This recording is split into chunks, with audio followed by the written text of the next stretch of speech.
Super star Rajinikanth அவர்கள் பற்றி அமெரிக்க தூதர் ஒரு பேட்டியில் பேசியிருக்காரு. இப்போ ரீசெண்டாக சன் நியூஸ் கவர் பண்ண அந்த நியூஸு.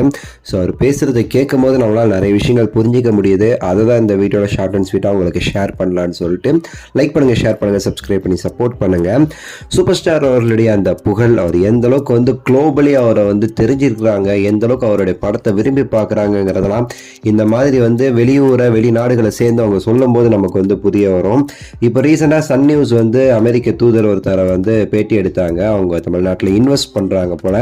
ஸோ இன்வெஸ்ட் பண்ணும்போது அவங்க கிட்ட தமிழ் பற்றி, தமிழ்நாடு பற்றி, தமிழ்நாட்டில் என்னென்ன பிடிக்கும் முதற்கொண்டு உணவு, சினிமான்னு சொல்லிட்டு பல விஷயங்கள் குறித்து கேள்வி கேட்டு பதில் வாங்கியிருக்காங்க.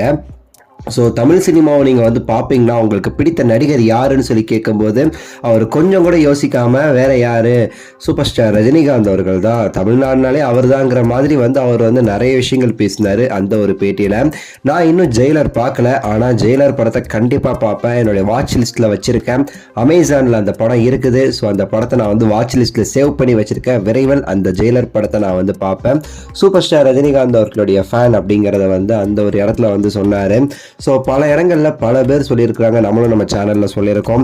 தமிழ்நாடுடைய அடையாளமாகவே சூப்பர் ஸ்டார் அவர்கள் தான் இருக்கிறாருன்னு சொல்லிட்டு பல மொழியில் உள்ளவங்க, பல நாடுகளில் உள்ளவங்க தமிழ் தெரியுமா, தமிழுங்கிற ஒரு மொழி இருக்குன்னு தெரியுமா, தமிழ்நாடுன்னு ஒரு நாடு இருக்குன்னு தெரியுமான்னு நம்ம சொன்னால் கூட ரஜினிகாந்த் இருக்காரு அந்த ஊரா, ரஜினிகாந்த் அவர்கள் படம் வருமே அந்த மொழியான்னு சொல்லிட்டு ரஜினியை வச்சு தமிழ்நாடையும் தமிழ் மொழியும் கண்டுபிடிக்கிறவங்க இன்னுமே சரி பல நாடுகள் சார்ந்தவங்க இருக்கிறாங்க. ஸோ அதை தான் நம்ம அப்பத்துலேருந்தே சொல்லிட்டு இருக்கோம். த ப்ரைட் ஆஃப் தமிழ்நாடுன்னு சொல்லலாம் சூப்பர் ஸ்டார் அவர்களை, சேமஸ் சிம்பிள் ஆஃப் தமிழ்நாடுன்னு சொல்லலாம் ரஜினிகாந்த் அவர்களுடைய முகத்தை. ஸோ அமெரிக்க அதிபர் மாதிரியே பார்த்தோன்னு வச்சுக்கோங்களேன், அதிபருங்கிற பாருங்க தூதர் மாதிரியே பார்த்தோன்னு வச்சுக்கோங்களேன். இன்னும் நிறைய நாடுகளில் உள்ளவங்க கூட இப்போ இந்த இன்வெஸ்ட் பண்ண அவங்கள்ட்ட நிறைய பேட்டி எடுத்திருக்காங்க.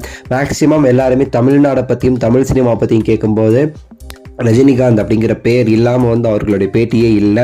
ரஜினிகாந்த் அவர்கள் பற்றி பேச்சு தான் தமிழ் சினிமா, அந்த சினிமா உலகத்தை பற்றி ஆரம்பிக்கிறாங்க. தமிழ்நாடு பற்றியுமே சரி பேசுகிறாங்க.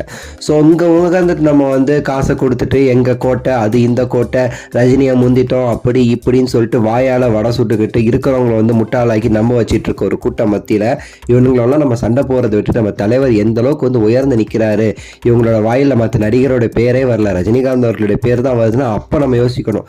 இதுதான் ரியல் வேர்ட் ஆஃப் மவுத், சரிங்களா, ரஜினிகாந்த் அவர்கள் பற்றி. அவ்வளோதான், அதை மட்டும் நம்ம நினச்சி போயிட்டே இருக்கணும். ஸோ உங்களோட கருத்தை சொல்லுங்கள், லைக் பண்ணுங்கள், ஷேர் பண்ணுங்கள், சப்ஸ்கிரைப் பண்ணுங்கள். அடுத்த வீடியோவில் சந்திக்கின்றேன். நன்றி, வணக்கம், மகிழ்ச்சி.